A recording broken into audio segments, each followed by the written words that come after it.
Hola, ¿cómo están? Y sean bienvenidas y bienvenidos nuevamente a Cada Peso Cuenta.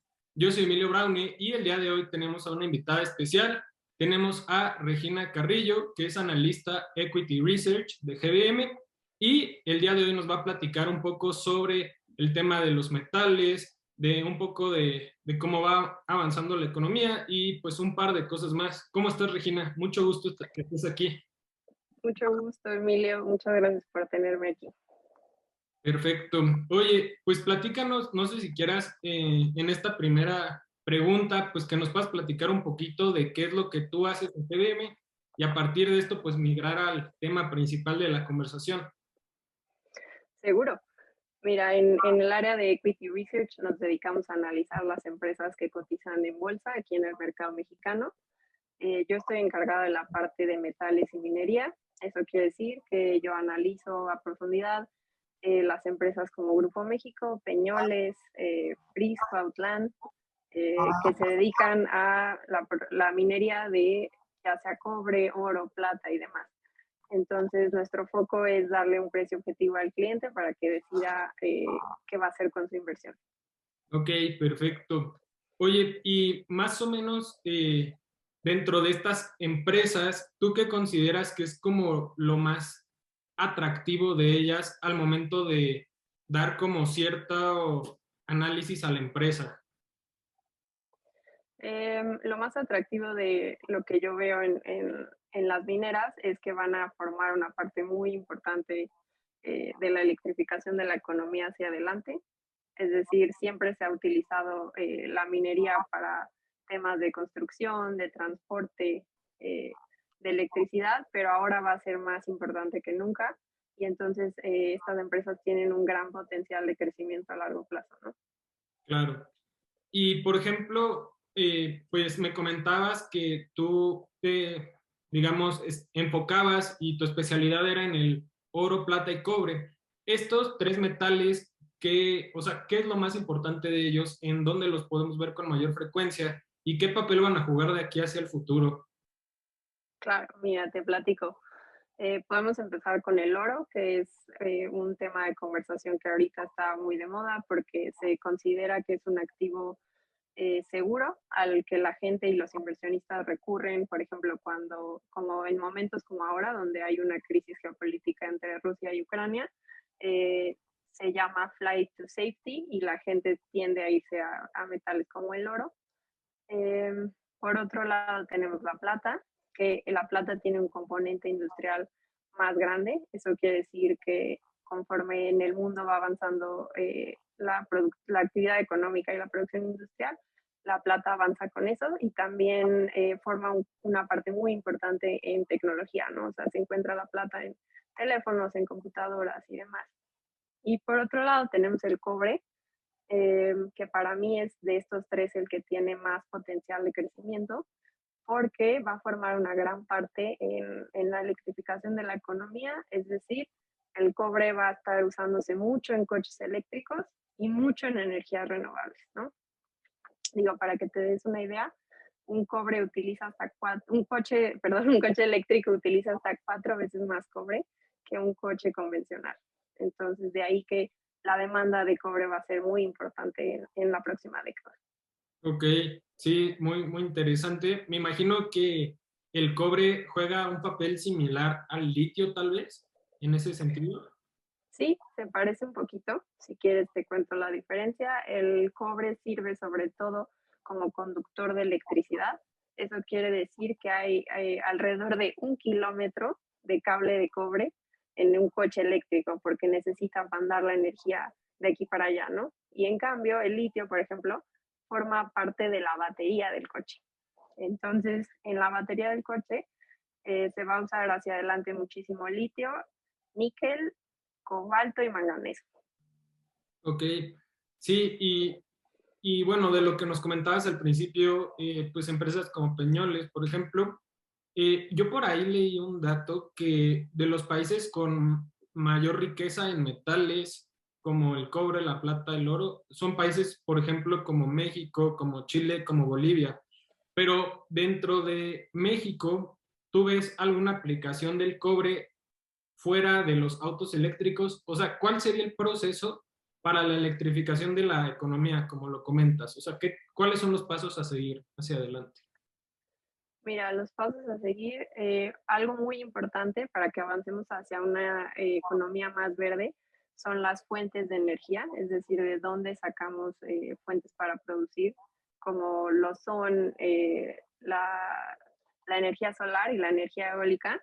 Y el cobre se usa, digo, junto con otros metales para la infraestructura de estas nuevas energías. Entonces, creo que un primer paso es que las empresas mexicanas traten de sacar sus fuentes de energía de fuentes renovables y de ahí va a venir el uso de estos metales, ¿no? Claro, ok, muy, muy interesante. Oye, ¿y cuáles crees que sean las condiciones que las empresas de autos eléctricos o que en general se dedican en parte a la minería, qué deben de hacer para reducir tal vez costos de producción y que más personas puedan tener acceso a autos eléctricos o a tener, por ejemplo, paneles solares o este tipo de energías más limpias, por así decirlo? Claro.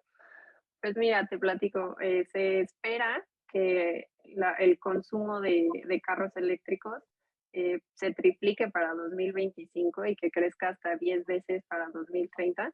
Eso quiere decir que, bueno, cada vez los productores de carros eléctricos tendrán que producir más, o sea, cantidades más grandes de carros. Se espera que eso reduzca el costo para los consumidores, pero por otro lado, y este te lo puedo decir desde el punto de vista de la minería, los metales no están bajando de precio.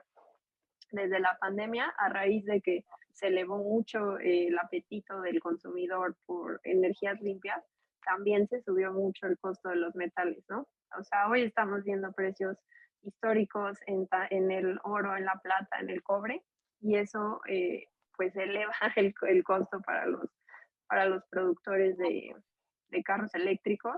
Y, por ejemplo, como comentabas, el litio también se ha subido de una manera impactante en el último año y eso sí, si te soy honesta, sí complica un poquito la dinámica para los productores, pero la manera en la que se puede mejorar es si incrementa la producción de estos metales, ¿no? Claro. Y una pregunta, me acabas de comentar, ¿no? Que parte del plan es aumentar la producción de autos eléctricos de aquí al 2025. Yo por ahí leí un dato que decía que para el 2030, pues Estados Unidos busca que casi el 100% de sus vehículos vendidos sean eléctricos completamente. Ahora, ¿cómo es que esto puede pasar? O sea, ¿cuál es la transición? Si ahorita justamente, como nos comentas, pues el costo de todos estos metales ha subido y tal vez están en máximos históricos. Sí, pues mira, igual te comparto mi punto de vista de la minería. El problema es que para poder crear estos coches, pues se va a necesitar mucha producción de metales y la producción de metales está siendo cada vez más complicada eh, porque las mineras también tienen que cuidar del medio ambiente, también de las comunidades donde operan y tienen que tener un gobierno corporativo pues ya adaptado al siglo XXI y a lo que piden los inversionistas hoy, ¿no? Entonces, por ejemplo, para que se den esos objetivos, no solo del gobierno de Estados Unidos, pero por ejemplo en Europa, que también están siendo muy estrictos con el cambio a coches eléctricos, pues las mineras tienen que hacer muy bien su trabajo, ¿no?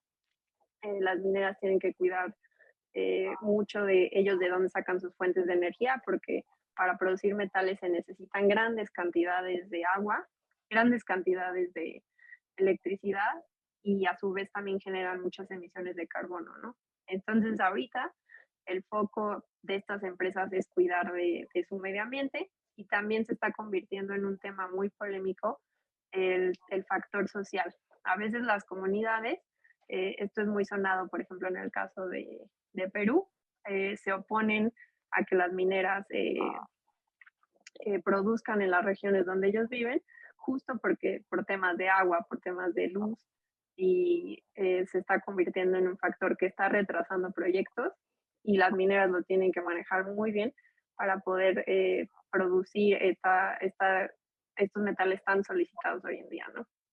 Claro.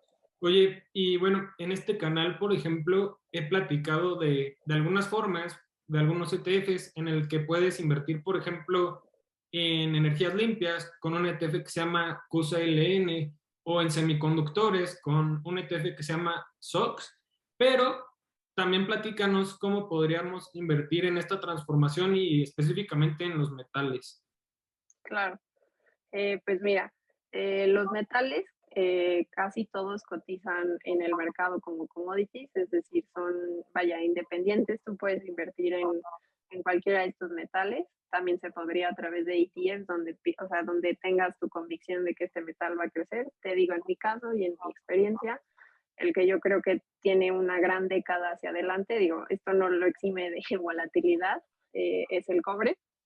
Yo creo que a largo plazo es uno de los metales que más se va a usar y que tienen muy poca oferta hoy en día, ¿no? Esto quiere decir que no solo puedes jugar al cobre, digamos, vía un ETF o vía directamente el commodity, sino a través de empresas que lo minan. Y te digo, nuestra zona de expertise en GMM es México. Y te digo, se me ocurre en la mente que inviertas a través de empresas como Grupo México, que es uno de los 5 productores más importantes de cobre del mundo, ¿no? O sea, resaltaría que aquí en México tenemos muchas empresas muy importantes. México es un productor muy importante de cobre, de plata y de oro. Te digo, Grupo México es el quinto productor más grande del mundo.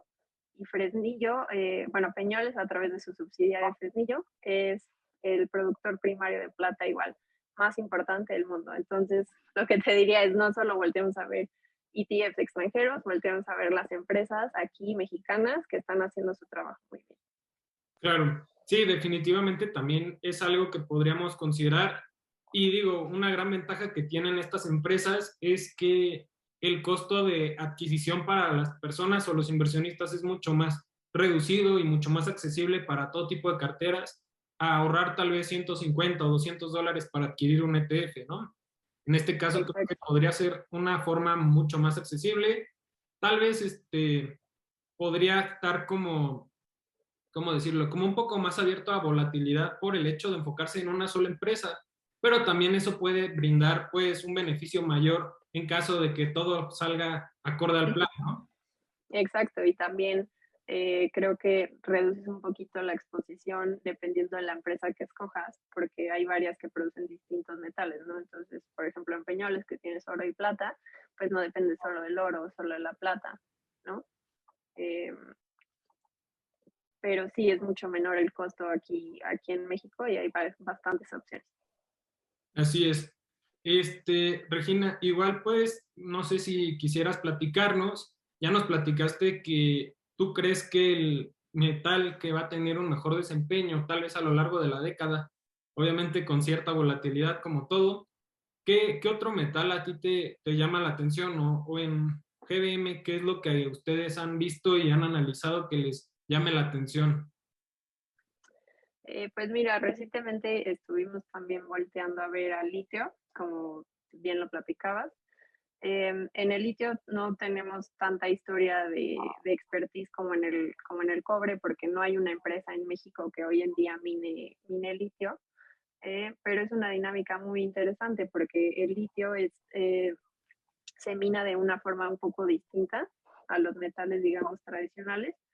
Es un metal que apenas está ganando tracción, digamos, que apenas la gente está volteando a ver, que se va a usar, de repente creció de manera exponencial su uso y hoy en día no hay tantas mineras, ¿no?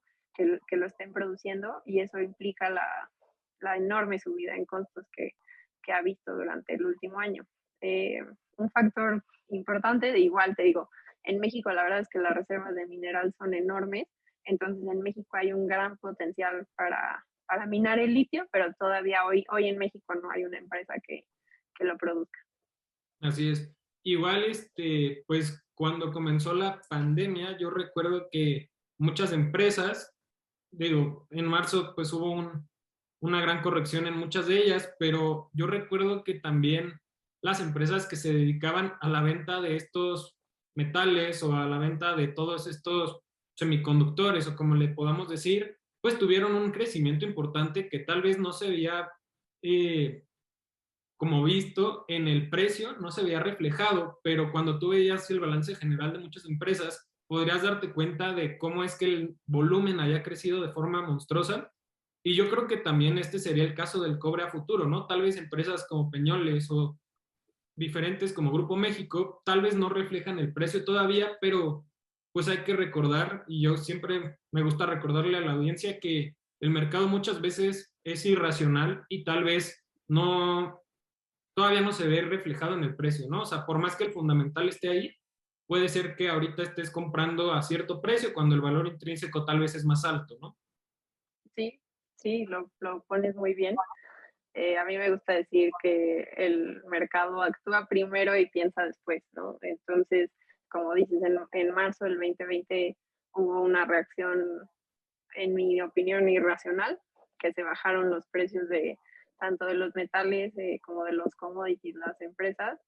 Vimos mínimos históricos, pero la historia para las mineras es bien interesante. Después de que a principio de la pandemia tuvieron muchos problemas operativos porque 2 o 3 semanas la minería no fue considerada operación indispensable aquí en México, después ya arrancaron y después se dio este boom en la demanda de energías limpias y demás y eso provocó que en menos de 2 años los precios después de estar en mínimos en marzo alcanzaran máximos en mayo del año pasado, ¿no? O sea, en el plazo de 1 año, 2 meses le dieron la vuelta de forma importante como dices, en GBM nos importa mucho el valor, vaya, fundamental de la acción y lo vemos a largo plazo, o sea, no te vamos a decir, ay, ahorita compra, vende rápido, sino nos enfocamos en el valor de largo plazo. Como dices, muchas de estas empresas no reflejan todavía su valor de largo plazo. Eh, pero creemos que, por lo menos en la parte de las mineras, creemos que a través de esta década el inversionista se va a ir dando cuenta de lo fundamental que son los metales para la economía y que le van a empezar a dar el valor que tienen que estar reflejando, ¿no? Sí, yo creo que muchas veces, digo, como lo comentas, el mercado, pues, tal vez primermundista, por así decirlo, le da como mucho valor a la parte más, tal vez tecnológica, ¿no? O sea, toda la cadena de suministro de los chips, todo lo que se producía en China, por ejemplo, fue como lo principal y que ahorita estamos viendo como empresas como Apple o como Microsoft están tratando de comprar pues los chips y demás y tal vez como que dejan un poco de lado las mineras cuando realmente tal vez no deberían de hacerlo, ¿no? Como que tal vez esto es algo que, pues como dices, ¿no? En el largo plazo tal vez se va a ir como subiendo poco a poco hasta que de repente el mercado ya le dé el valor real y ahí es cuando muchas personas que tal vez lo consideren desde ahorita podrían verse beneficiados en un pues, plazo largo, ¿no? Sí, exactamente. Eh, regresando, por ejemplo, al tema del cobre, te digo, su demanda se espera que crezca de forma muy importante y ahí la dinámica es que los siguientes 2 años iba a entrar mucha producción nueva de cobre, es decir, grandes proyectos mineros están entrando este par de años, pero después de eso ya no hay nada en el pipeline, ya no parece que vaya a haber grandes proyectos de cobre y eso quiere decir que el supply, con la oferta que tenemos hoy, no va a crecer mucho más, ¿no? Entonces, como dices, un inversionista que esté volteando ya sea a ver el cobre, el litio, la plata y otros metales, pueden empezar a invertir hoy porque creemos, o sea, creemos que las energías limpias, los coches eléctricos van a tener un boom súper importante a través de la década, ¿no? Entonces, sí, como dices, un buen consejo para los inversionistas sería que no se desesperen porque en el corto plazo siempre va a haber volatilidad, pero que vuelten a ver la historia a largo plazo, ¿no? Claro, yo creo que, digo, y esto es algo que a mí me gusta comentar mucho, que cuando, por ejemplo, tú ves una noticia ya en todos lados, tal vez ya es muy tarde, tal vez como para invertir. Y justo ahorita, pues con los precios de varios autos eléctricos, por ejemplo, de ponerle paneles a tu casa, como lo que quieras, todavía es muy caro, ¿no? Entonces yo creo que cuando las empresas encuentren un balance perfecto en poder reducir sus costos sin tener que aumentar el precio de venta tanto, pues podría la gente en la masa, por así decirlo, poder acceder a esto y ese es el momento cuando ya vamos a ver que tal vez nuestros vecinos, nuestros familiares ya cuentan con este tipo de productos y ahí es cuando te das cuenta que ya es el hoy, ¿no? Ya no es el futuro. Y eso creo que es bastante valioso, pues entender, ¿no? Que todavía no llegamos a ese punto del boom que comentas. Sí, correcto. Y creo que con el tema medioambiental, pues es súper delicado, ¿no? O sea, apenas estamos empezando a generar esa conciencia como sociedad, pero volteemos a ver a países o regiones como Europa, donde ya están implementando estrictas medidas en tema medioambiental. Ellos ya quieren dejar de vender coches de combustión interna, es decir, coches tradicionales, para 2035, si no me equivoco, si no es que antes. Eso quiere decir que ya, o sea, las empresas y los consumidores tenemos que hacer un cambio, ¿no? En nuestros hábitos, en las cosas que compramos y como dices, mejor, digo, hoy en día es caro, pero se tiene que empezar a bajar ese precio para que todos podamos contribuir a un mejor medio ambiente, a disminuir las emisiones de carbono, porque tarde o temprano yo creo, en mi opinión, que va a ser obligatorio algún día, ¿no? O sea, por ejemplo, México en el año pasado, en el COP26, firmó un acuerdo donde espera subir de manera muy importante la venta de coches eléctricos para 2040. Y pues ya no falta tanto, tenemos que empezar a movernos hacia allá, ¿no? Así es, igual si no me equivoco, el país ya tiene como ciertas fábricas de producción aquí, o sea, de varias empresas en regiones como Querétaro, por ejemplo, ¿no? Y creo que eso es algo que ha avanzado bastante en la última década y eso es algo muy positivo en mi punto de vista.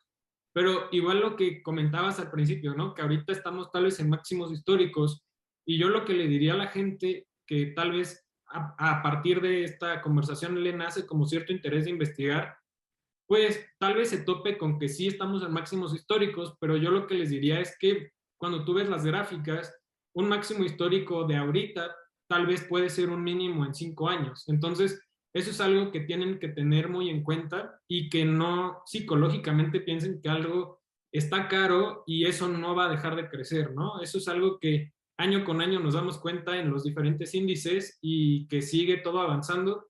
Más personas empiezan a invertir y por ahí leí que de noviembre del 2020 a marzo de 2021 hubo un ingreso de personas nuevas invirtiendo más grande en ese periodo de 4 o 5 meses que en los últimos 10 años. Entonces, a nivel global es algo que va a seguir creciendo y pues qué mejor que hacerlo desde ahorita, ¿no?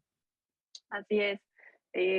Digo, aprovechando el espacio, pues en GRM también ha crecido mucho la cantidad de inversionistas y creo que es muy importante, ¿no? Empezar desde tus 100 pesitos a ahorrar y como dices, el máximo, o sea, bueno, nuestra chamba como analistas, pues sí tenemos que voltear a ver el pasado, es decir, por ejemplo, voltear y decir, ah, este es el máximo histórico, pero nuestra chamba se trata de ver hacia adelante, ¿no? Ver qué viene y como dices, la historia ahí no cuenta, no importa que sea el máximo histórico hoy, importa hacia dónde va, ¿no? Exacto, sí, o sea, yo creo que las inversiones son de esas cosas que tienen mucho que ver con historia, pero que la historia nada más nos ayuda a contextualizar, pero realmente no nos puede decir qué va a pasar, ¿no? Lo que nos puede pasar son las nuevas regulaciones que salgan hoy, los nuevos productos, proyectos y todo eso. Y sí, o sea, yo soy súper, digo, a diferencia tal vez de varios amigos, yo creo que México sí tiene mucho potencial a futuro y creo que pues todas estas empresas que hoy Regina nos platicó, pues deberían de echarles un ojo. Evidentemente no es una asesoría financiera, es una invitación a que ustedes hagan una investigación adicional y a partir de eso puedan tomar sus propias decisiones. De acuerdo contigo, Emilio. Digo, a eso es a lo que yo me dedico, a investigar a fondo las empresas, porque sí lo que les recomiendo es que cada vez que inviertan en una, pues sí tienen que hacer su tarea y revisar los prospectos de las empresas, porque como dices, se trata de lo que viene hacia adelante y la historia solo nos ayuda a entender hacia dónde va, ¿no? Así es. Oye, Regina, pues te agradezco muchísimo que hayas venido, que te hayas dado la vuelta, el tiempo. No sé si quieras dejar algún comentario final para concluir. Bueno, pues aprovechando igual, los invito a que sí se den la oportunidad de invertir. Yo puedo hablar de mi experiencia en GBM, que me parece que es una muy buena plataforma. Se aprende con prueba y error. No es algo que vas a dominar en un día, ni mucho menos. Es una labor, tienes que hacer tu tarea, investigar con qué te sientes cómodo, pero creo que todos podemos llegar a ser inversionistas, aunque sea en una pequeña escala, ¿no? Los invitaría a que no le tengan, a que le pierdan el miedo a invertir y los invito a que lo hagan a través de GBM. Así es, ahí si quieren abrir su cuenta en GM, ahí pueden utilizar el enlace de la descripción y ya con eso pueden empezar desde 100 pesos. Pero bueno, Regina, nuevamente muchísimas gracias y pues esperemos tenerte por aquí otra vez. Claro que sí, Emilia, muchísimas gracias por la invitación. Perfecto, pues hasta pronto y pues muchas gracias también a los que nos estuvieron acompañando y pues nos vemos en el próximo video. Hasta luego.